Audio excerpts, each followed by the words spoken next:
Ask Reddit. When people asked the universe for a sign and got it.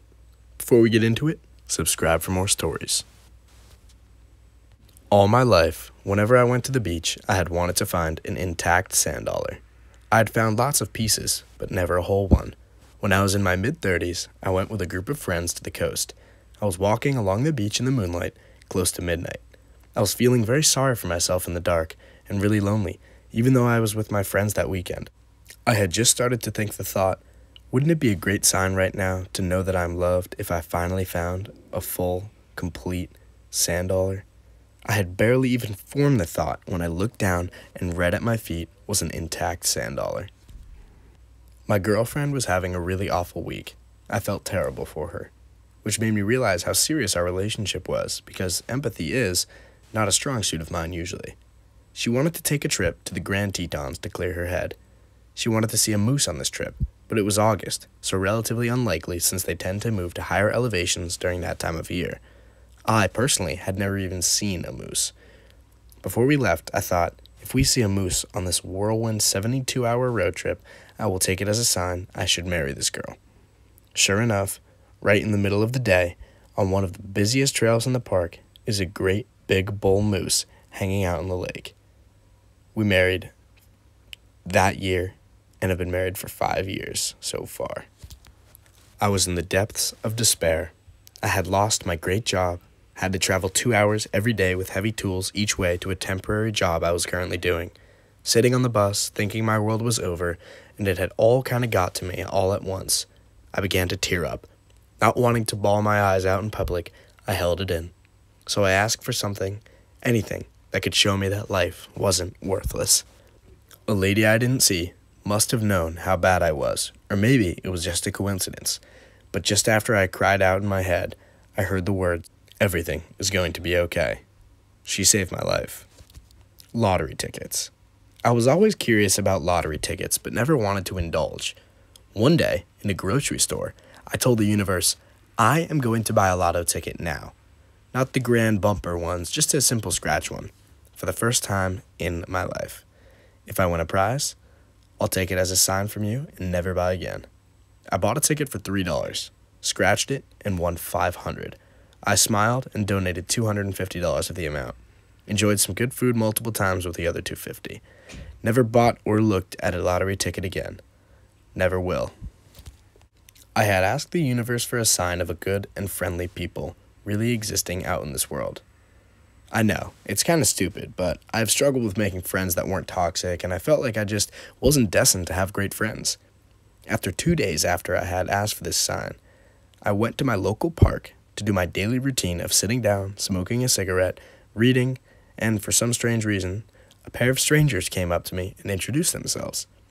We ended up talking to each other for what felt like hours, and eventually, I had asked them why they came up to me, and the guy said, "Oh, we made a deal to see if we can make any new friends, and we did. You're a new friend." After, we all walked and got some cookies and ice cream and chilled again, by the river this time. They both are now my closest friends, and it all started because I was at the right place, at the right time, for them to come up to me. I strongly believe that it was the universe's doing, and I'm so grateful for it. I'm not superstitious at all, but my uncle is. When my nan passed, he went to see a fortune teller who told him that anytime our family sees white feathers around, that's Nan's way of showing us that she's there. I thought it was a load of crap and forgot about it. A few years later, I was at a music festival. Everything was coated in dirt and dust being churned up by thousands of people's feet. Even the air was so thick with dust it was making it hard to see and breathe. I was on the edges of this mosh pit when I started to have my first ever panic attack. I'd never had one before and didn't know it was happening to me, so I was terrified. I felt like I was being crushed and like I was being the only person in the world all at the same time. I remember desperately thinking, I don't want to be alone. I don't want to be here alone. So I crouched down in the middle of the dirty, dusty crowd, and when I opened my eyes, there was a single white feather on the ground right beneath my feet. It was perfectly white. No dirt, not stepped on or anything, and in the middle of a mosh pit. I stared at the feather until I could get my breathing under control and get out of there. I still have that feather today. My wife and I had been considering getting a second cat for some time without reaching any conclusion. Then, as I was walking back to the apartment one evening, a young feline popped out of the drainage beside the sidewalk. Basically, he just looked at me and said, "Let's cut to the chase. I'll be moving in with you now. You need a cat. I am very cute. Completely adorable kitten." The only problem I see here is that you might not be smart enough to recognize this opportunity. Be your best self right now, dude. So I looked at him, and I said, "I can't make this decision solo. Let me go get my wife." He just looked at me and nodded his head like, "Go on, I'll wait." Considering that she just decided that today was cat bath day, he may be regretting the decision. But I'm completely okay with the way things have gone over the past years with him. I had gotten a job at a retail store and went in for the orientation and to do some training. The vibe was kind of off in the store, but I ignored it. I got to the back where the computers were, but couldn't shake the feeling of being uncomfortable. In my head, I said, "All right, universe, if I'm not meant to work here, show me some kind of sign. Make them send me home for the day or something." About an hour later, a huge storm rolled in and shut off the power in the store. The manager came in and said for me to go home, since their computers weren't working and I couldn't do my training. A couple months later, and I was working at a new job that I absolutely love. I was 18 years old, recently graduated from high school, and basically being forced to attend cosmetology school by my mom, while also working a full-time job. I was exhausted all the time. My stepmom and I were very religious for a long time, but I was starting to question my faith and stop making church a priority. This caused a lot of drama, and I think resentment, from her and my father who worked out of the country. While attending cosmetology school, I had made friends and was so starved for any sort of friendship, and I guess even affection, I would tell them the things I hated about my home life. They helped me start to see how toxic my parents and situation were. I knew I had to move out. I tried to do so amicably, but to no avail. In fact, my attempts to leave peacefully backfired and caused more problems. At the time, being religious, I prayed for a way out, but my prayers rarely were answered, so I grew hopeless. A few weeks later, after a rough few days between me and my stepmom, things came to a head one night, and she called my father. They had threatened for years to kick me out. I was a seriously well-behaved kid, so I was always the one to apologize for whatever they thought I did that was so horrible. This particular night, when the threat entered the air, I saw it as a sign and a fleeting opportunity. I packed my things and was gone the next day. It's been 4 years, and I am now living in a different state with my husband and daughter, and our second child is due to be born in about a month. My son passed away, and I sat at the kitchen table in shock. I couldn't really believe he was gone. I asked him to send me a sign so I'd know he was still with us, in spirit if not in body. A few minutes later, all the lights in the house went out.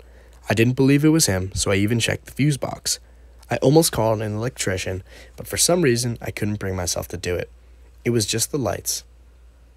The power points still worked, so I could cook and the fridge was on. It stayed that way for 2 days until I eventually said, Okay, I know it's you. And they came back on, right then and there. I was so overwhelmed with grief at the time that this seemed like nothing, but now I see it how crazy it was. I get this might be hard for some people to believe, but I really don't care if anyone believes it or not. I just needed to know he was somewhere else besides in the ground, because he was only in his 20s and it just wasn't fair that he was gone so young. My mother passed away when I was a baby, so I have no memories of her, and my dad rarely talks about her, as it was very painful for him. I had a very abusive childhood and don't really speak to my family much, so I'm very much an independent loner. In a moment of weakness seeking support, I asked the universe and my mother for guidance, and that if she really is there watching over me, to wake me up at exactly 3:33 a.m. that night. She proved she was there for me that night. Woke up randomly at exactly 3:33 a.m. I found more strength that night, and I continue to seek ways of connecting with her. Walking to the car to go smoke weed with some friends. And I had had some really serious marijuana problems throughout my life, so on the way to the car, I asked the universe if this should be the last time I smoke. In this time of confusion, I needed an answer. I needed a clear-cut evidence that I was to continue or back off of my marijuana phase. We turned on the car, and the radio goes on, and it's Tom Petty singing, quote, "Last Dance with Mary Jane," end quote. I mean, I'm not too spiritual, but what are the chances of that? Let me just tell you, I stopped smoking right then and there. I hope you enjoyed those stories. Subscribe for more and like the video.